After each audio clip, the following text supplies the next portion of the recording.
In the photography workflow, there are a lot of file formats to work with.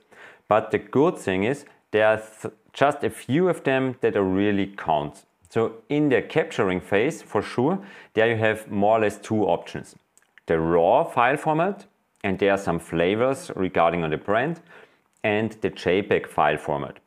If it's possible, and if you are working with Lightroom Classic, for example, or with a RAW editor in general, then please take your photos in the RAW format, because then you have lots more of possibilities later on in the imaging editing workflow.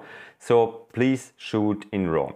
If you have to shoot in JPEG, then there is a small tweak you have to do inside the camera, because in most cameras you can choose between two profiles. So you can choose sRGB, that's the smaller standard RGB profile, and you can choose from Adobe RGB. And if you have to shoot in in JPEG, please take Adobe RGB, because that's the bigger profile.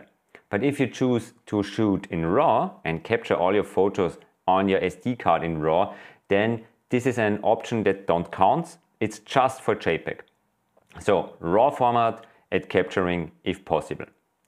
If you are inside Lightroom and you're working inside Lightroom, then you're in a RAW workflow. So all your adjustments, all you're doing to your image, this will adjust it above the original image. And if you are working with a RAW file for the file you're working from, or as a layer you're working from, then there you have a lot of possibilities to tweak the sliders.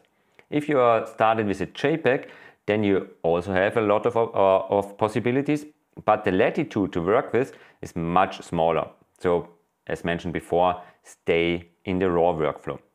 If you go from Lightroom Classic out to Photoshop and you're leaving the RAW workflow, then you have two options to go out there.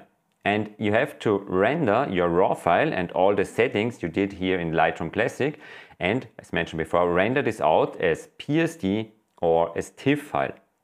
And here I take, most of the time I take PSD. That's the native Photoshop format. But you can also go with the standard, the default behavior of Lightroom Classic, and Lightroom will handle over the images or send the images over to Photoshop in the, as mentioned before, default behavior with the TIFF format. So that's also quite okay. If you are ready and if you come, for example, back from Photoshop as TIFF or PSD, then you're again back in the RAW workflow. But right now you have the TIFF or the PSD file, and the adjustments will be on top of this file. But in the end, you have to export your RAW files or your files that you have worked with in Lightroom Classic. And for the final export and for the final delivery of your image, there are more or less 2 to 3 flavors what you can do. First of all, and I wouldn't recommend it in a photography workflow, this is the PNG format. PNG. This is mostly for web design where you need transparency inside your file. For example, you want to have a logo or some design element on your website on top of other elements, and you want to preserve the transparency in between the design elements, then you have to save as a PNG file. For us as photographers, you mainly have two choices: JPEG and TIFF. And the JPEG format is the standard if you want to go out to the web, if you want to deliver your files, let's say to Facebook, Instagram, your website, then you take the JPEG format. If you want to deliver your files, for example, to a printing company and you want to make prints there, then you go with the TIFF format.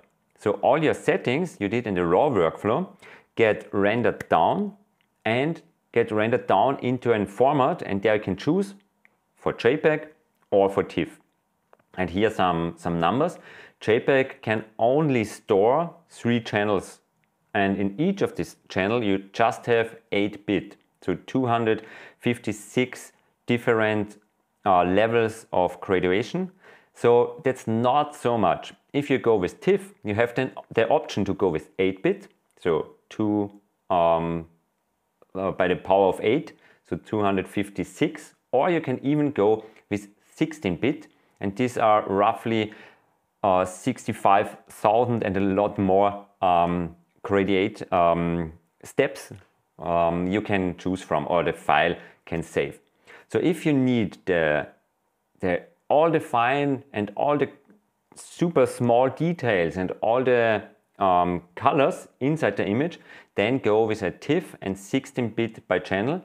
If you just do the standard, the default delivery for the internet, then you go with JPEG. So just to sum up, RAW for shooting.